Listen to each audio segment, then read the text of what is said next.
Hello बच्चों, तुम लोग पढ़ा रहे थे क्लास 11 केमिस्ट्री में थर्मोडायनेमिक्स। और थर्मोडायनेमिक्स में आज बात करते हैं फर्स्ट लॉ ऑफ थर्मोडायनेमिक्स। तो हेडिंग दो फर्स्ट लॉ ऑफ थर्मोडायनेमिक्स।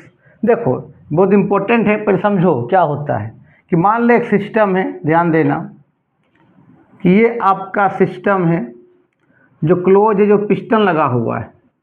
और थर्मोडायनेमिक्स जो है तो हम लोग गैस मोलिक्यूल्स के बारे में पढ़ते हैं, ठीक है। और इसके अंदर गैस मोलिक्यूल्स है, ठीक है।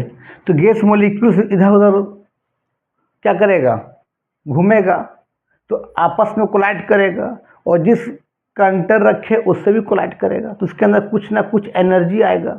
उसी एनर्जी बोलते हैं इंटरनल एनर्जी। मतलब गैस मोलिक्यूल इधर उधर घूमेगा तो उसके अंदर क्या होगा, रोटेशनल एनर्जी होगा, वाइब्रेशनल एनर्जी होगा, ट्रांसलेशनल एनर्जी होगा, है ना। जिसका इधर उधर कोलाइड करेगा, आपस में टकराएगा, जिस बर्तन रखे उससे भी कोलाइड करेगा, तो उसके अंदर कुछ ना कुछ एनर्जी होगा। उसी एनर्जी बोलते हैं हम लोग इंटरनल एनर्जी बोलते हैं। ध्यान देना, क्या बोलते हैं हम लोग, इंटरनल एनर्जी बोलते हैं। और इंटरनल एनर्जी को हम लोग डिनोट करते हैं या तो कैपिटल ई से या तो कैपिटल यू से डिनोट करते हैं, ठीक है। तो मान ले एक सिस्टम है, इसके अंदर गैस मॉलिक्यूल से, अभी इसका इंटरनल एनर्जी मान लेते हैं E1 है, ठीक है। और ये जो वाल है कंडक्टिंग वाल है, जो हीट आर पर हो सके, क्या बताओ, कंडक्टिंग वाल है। तो मान ले सिस्टम में हम बाहर से सराउंडिंग से इसको हीट अप्लाई कर दिए। हीट का मतलब क्यू को हीट बोलते हैं। हीट अप्लाई कर दिए तो सिस्टम क्या करेगा, उस हीट को एब्जॉर्ब करेगा और एब्जॉर्ब करने के बाद सिस्टम का इंटरनल एनर्जी बढ़ जाएगा। जब इंटरनल एनर्जी बढ़ेगा तो सिस्टम कुछ काम भी तो करेगा, सिस्टम कुछ तो वर्क भी करेगा। मतलब क्या होगा, सिस्टम एक्सपेंड होगा, मतलब एक्सपेंड ऑफ गैस होगा। यहाँ पर एक्सपेंड ऑफ क्या होगा, गैस होगा। डैट मीन्स क्या हो जाएगा, आप देखो तो जैसे हीट दिए तो थोड़ा पिस्टन सा चला जाएगा, ऊपर चला जाएगा। ध्यान देना, इस तरह से मान ले चला गया, पिस्टन ऊपर चला गया, ध्यान दो। सिस्टम का इंटरनल एनर्जी भी बढ़ गया। E1 से क्या हो गया बता, E2 हो गया। तो इंटरनल एनर्जी बढ़ गया मतलब E2 का एनर्जी ज़्यादा हो गया। E2 का एनर्जी ज़्यादा हो गया एज कंपेयर टू किससे रे बाबू, E1 से ज़्यादा हो गया। तो जैसे सिस्टम को हीट अप्लाई किए, सिस्टम का इंटरनल एनर्जी बढ़ेगा और सिस्टम कुछ वर्क करना चाहेगा, है ना। Work done by the system होगा, मतलब गैस क्या करेगा, एक्सपेंड करेगा।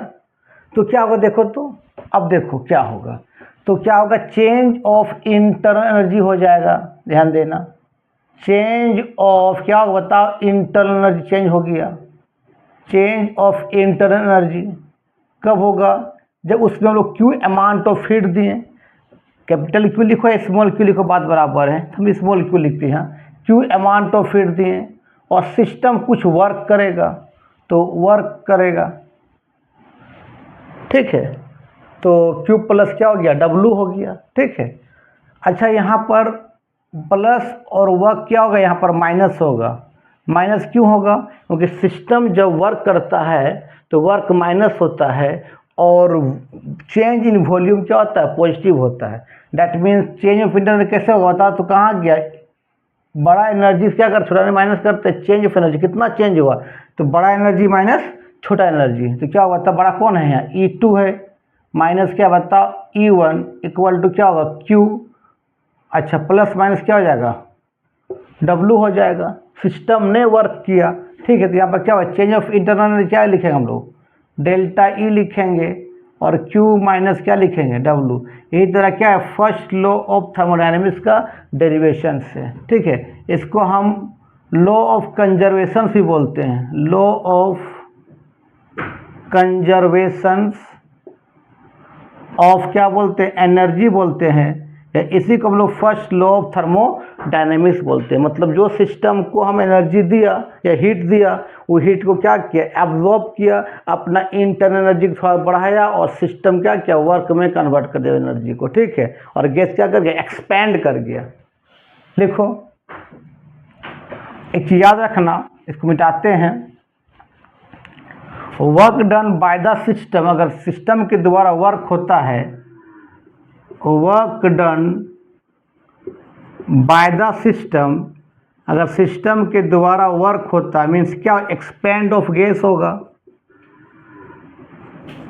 एक्सपेंड ऑफ गैस होगा। तो वर्क ऑलवेज क्या होगा बाबू, नेगेटिव होता है, और चेंज इन वॉल्यूम हमेशा क्या होता है, पॉजिटिव होता है। ठीक है, लेकिन सिस्टम पर हम वर्क करेंगे, सिस्टम को कंप्रेस करेंगे, मतलब work done on the system, work done on the system, system पर हम क्या करते हैं, वर्क करते हैं, मीन्स क्या होता है, कंप्रेस ऑफ गैस होगा, यहाँ पर कंप्रेस ऑफ गैस होगा।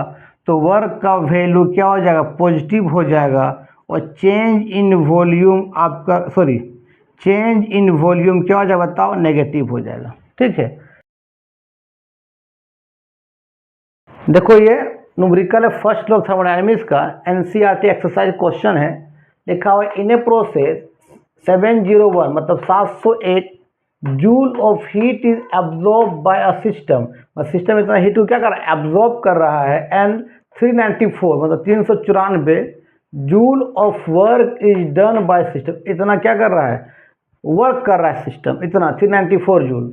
तो what is the change of internal energy of the system, कितना चेंज हुआ, तो बताओ। क्यू अमाउंट ऑफ सिस्टम को हीट दिया, कितना दिया, 701 जूल हमने हीट दिया, और सिस्टम जो वर्क कर रहा है वो 394 जूल क्या कर रहा है बाबू, वर्क कर रहा है। तो कितना इंटरनल एनर्जी में चेंज आया, और सिस्टम जब वर्क करेगा तो वर्क का फॉर्मूला हमेशा माइनस होगा, याद रखना, वर्क हमेशा माइनस में होगा। तो आपका चेंज ऑफ इंटरनल एनर्जी क्या होता है बताओ, तो Q प्लस और माइनस वर्क हो जाएगा, माइनस क्यों होगा, सिस्टम ने वर्क कर रहा है, मतलब work done by the system हो रहा है, वर्क डन बाय द क्या हो रहा है बताओ, सिस्टम हो रहा है, सिस्टम के द्वारा वर्क हो रहा है, इसलिए वर्क शुड भी हमेशा क्या होगा, माइनस होगा। तो कितना हो जाए बता, तो delta E change of internal energy Q plus minus minus हो जाएगा। आप फॉर्म वैल्यू को पुट कर दो, तो डेल्टा ई आपका Q का वैल्यू दिया हुआ है 701 माइनस 394, इसको माइनस कर दो, कितना आएगा, इसका माइनस करेंगे तो कितना आ जाएगा, 307 जूल आ जाएगा, लिख लो, यही आपका आंसर है। ठीक है, वीडियो अच्छा लगता है देखो और आगे फॉरवर्ड करो, तब तक के लिए बाय बाय।